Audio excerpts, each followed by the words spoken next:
The 805 Focus is brought to you in part by Nonprofit Connect.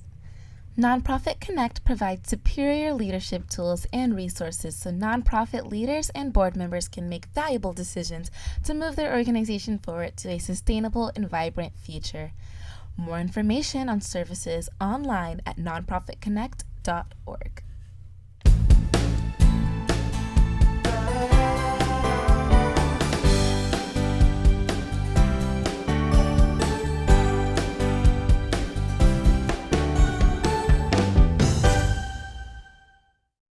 Welcome to 805 Focus. I'm Dr. Sandra Sinclair with Nonprofit Connect, and we will be bringing you the latest on your favorite nonprofits, so get ready to be inspired. Our special guest today is Charles Caldwell, and Charles is with Hospice of Santa Barbara. He is their Director of Strategic Advancement. Welcome, Charles. So nice to see you, Cinder. Great to be here. Oh gosh, I'm so glad you're here because I know you've got a big story to tell. Mm-hmm. So, you know, we all have heard the term hospice. Mm-hmm. And that means different things to different people. So tell us what's going on at Hospice of Santa Barbara, if you would. Mm-hmm. Well, maybe I'll just start with that word hospice a little bit that started back probably about 5 decades ago. It started in the 70s over in England, and it was a movement that was saying that end-of-life journey is more than just medical care. It's not just the care in the tubes and the pieces that happen right there. It's something that affects the whole family, and what it really does is it affects your spirit, your emotions, the whole kind of continuum of care that's kind of around you. So we were born out of that movement with some people here locally who had gone over to England to learn a little bit about that, where the hospice movement began, and then started it in 1974 here in Santa Barbara as a partner, if you will, to kind of medical services around the end of life that works with people's emotional well-being and also works with their health, but not the medical care, but just how do they get to appointments? How do they deal with those stresses? How do they pay for this? All those pieces with it. So we do the whole wraparound care and partner with the medical organizations. Now, how do they pay for this? Yeah, so there's a variety of all sorts of kind of different resources that can be available. Okay. It really depends upon everybody's particular circumstances for their regular hospice care. For Hospice of Santa Barbara, all our services are 100% free. They're completely supported by the community. No reimbursement from insurance or from the government. So that means we have no kind of rules that are saying you can only have 2 visits. We can see them through their whole journey. So all your visits are free. Yep. Of course, people can donate if they want, but they don't have to. And all of your funding comes from private donations. That's right, exactly. Yeah, nothing is a reimbursement model.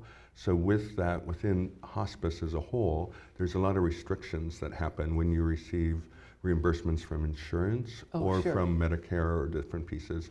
So what that really makes it is that we can focus on the patient or on the person who's lost somebody without really any restrictions. They get to determine what it is they need. They get to what we call self-direct. They're able to say, this is what I need, and we work with them on that journey for as long as they need us to continue working with them. So it's amazing, really human-centered approach for them and their family. So when these donations are tax deductible. That's right. We're a nonprofit. 501c3. 501c3. So a person can go on your website, push the donate now button. That's correct. Make they a sure donation. Can. Absolutely. Well, that's what makes it the whole kind of piece work. We've been growing a lot over the last 5 or 6 years, from originally where we were a small organization, but frankly, there's just a lot of people who are grieving somebody who they've lost. Children who are grieving the loss of a loved parent or a grandparent, patients who have a life-threatening illness who they're struggling through, some who are trying to get better. So it might be something like breast cancer, where they're going through the treatment and trying to get better, and some who have terminal illness. So it's those donations that help make all that work and allow us to kind of grow so that we can serve all those families who in many ways are just lost in a dark tunnel and they don't know where to turn. And just like all of us, where we just want somebody to step in and give us a little help, to hold our hand as we walk down the journey and have expert knowledge to help us to know what to do, so we don't have to reinvent the wheel all over again like every other family who's gone through this journey. Yeah, so you're like a light in that dark tunnel for people. That's exactly right. That's an image that we use a lot in this, that working in this is about light, it's about life, it's about people making the most of the time that they have. It's about meaningful connections with their family. It's not just about somberness or regrets or dark kind of thoughts. It's really about light and that journey to have the very best life you can have for as long as you can, or if you've lost somebody and you're in a dark place, how do you wander back to the light so that you can live your life again? Yeah. That is an important service. And so it's not just individuals or even not just families, but it's when disasters happen too. In our community, we've had several, and I know that Hospice of Santa Barbara has been there to help people with that. Yeah. Unfortunately, in Santa Barbara, it almost seems like we've had more than our fair share of disasters, especially recently. But dating back over decades, from the Goleta Post Office incident to UCSB, to the Thomas disaster, to COVID and the pandemic that we're facing now, Hospice Santa Barbara is really kind of at the forefront of being able to step in as people make it through those first few days, and then where do they turn? So Hospice is right there to be able to walk with them sometimes when their lives have been shattered, or their kind of faith has been shattered in what's their place in the world and what's it all kind of mean, how they can kind of do that.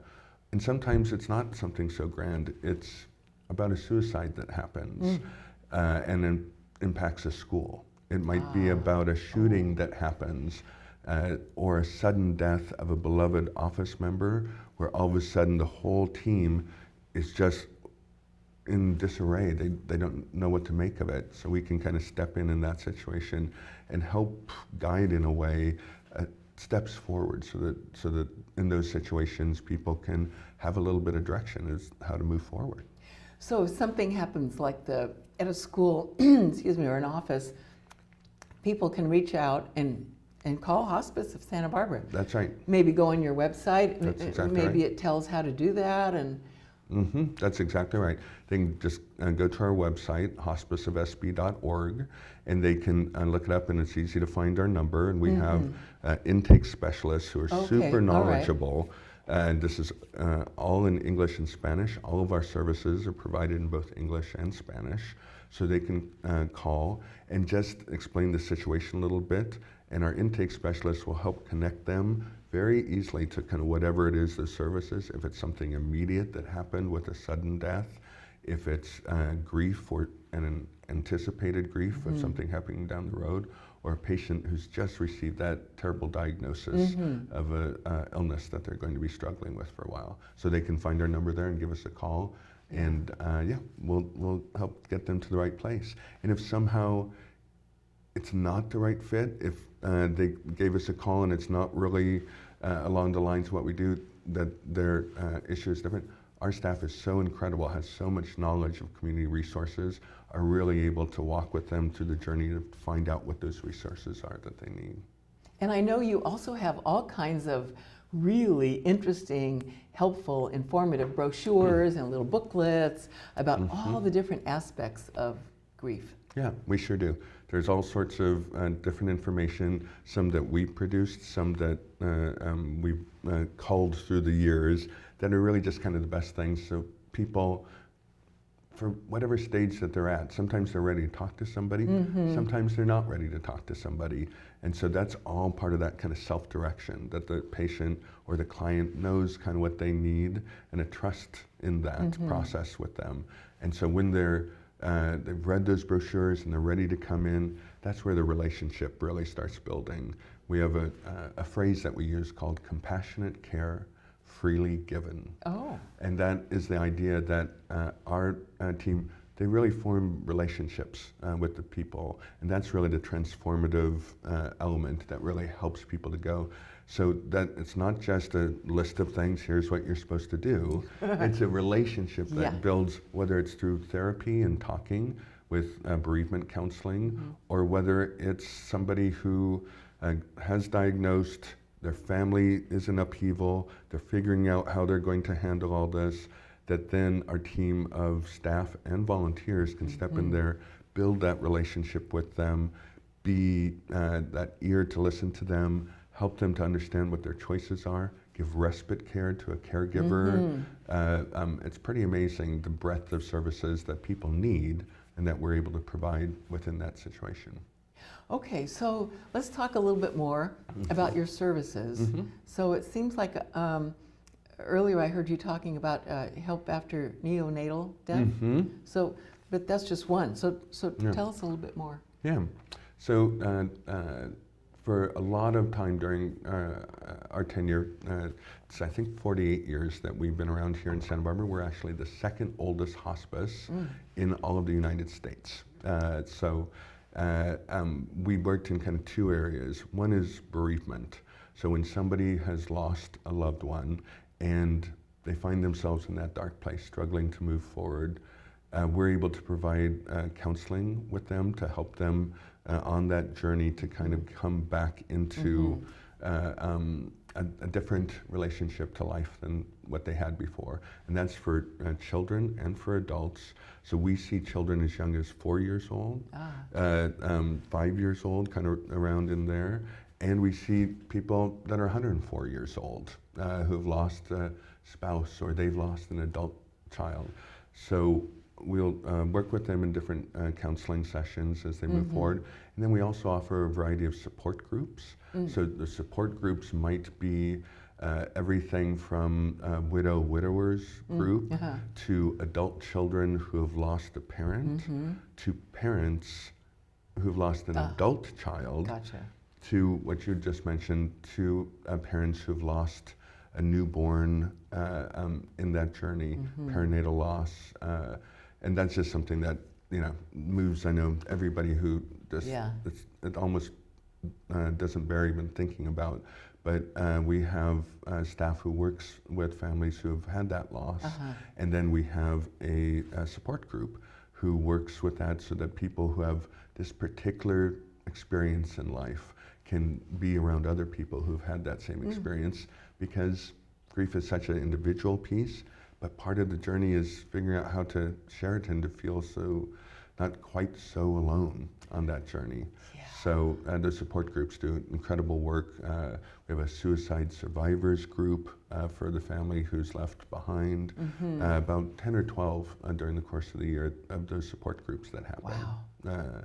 Yeah. So you're there for all of it. So do you use volunteers at all?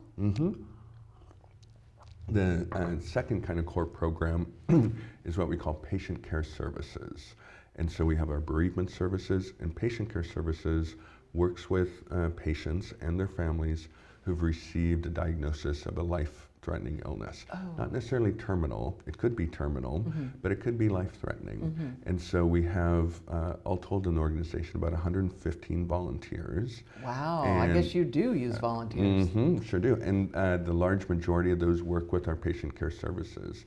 So these amazingly caring and amazingly devoted people, the longest tenure for some of our volunteers, there's 3 who started, I believe it's 38 years ago. Golly. For 38 years, they've consistently sat at bedsides, held hands, done all sorts of different things, truly inspirational figures. But the volunteers can help with those patients and their families with all sorts of things, from housework around the house to grocery shopping to, let's say somebody is alone and all they have is their beloved pet that they love so much, a dog, let's say. And this is a true story. And the person is going through chemotherapy and they're weakened, but they're at home. And they can't take care of their dog. Because they can't get out of bed on a regular basis. They can't take that dog for a walk. So our volunteers will go in and 2 times a day will take that dog for a walk out there, because that dog is the closest relationship that that person has, that they've filled with love, and it's so important for their journey of trying to get better. Sure. And so otherwise they'd have to let go of their dog. And so that's what I mean. It's like, what is that situation? What do they need? Do they need transportation to medical appointments? All of a sudden you're saying, here's the 16 things you should do, and all the appointments, how should I get there? And so our team of staff and sometimes volunteers will take them to their medical appointments, and then the staff will translate for them, and it's really just this amazing wraparound full service. That's great. So let's just say somebody's watching this and they say, oh, that sounds like something I'd like to volunteer for. They can go on your website and maybe find out how to do that, or different kind. Do you do any training for people who? Yeah, we have a pretty robust training, because the depth of this work, that's really important that people gain some real skills. So we have training. Oftentimes it will happen twice a year. It kind of depends upon what the needs are, because we want to make sure that each volunteer is kind of fully utilized and feels important and feels connected to the work that they're doing. So we have about an 18-hour training, and then we have ongoing, robust kind of support group training with them, where there'll be this wonderful speakers that come in. They get to gather together, share the stories. After visits, they talk with staff to kind of unburden the journey that they were just on with that patient or that family. So there's a tremendous amount of support for them, and yeah, they just do amazing work. So they can go to the website and once again, just give a call to our main number, and our intake will help steer them in the right direction. Well, when you said speakers, that reminded me of some lemonade that you folks made out of all these COVID lemons. And is it what's the name of that speaker series that you have online? We call it the Illuminate speaker Illuminate, series. yeah.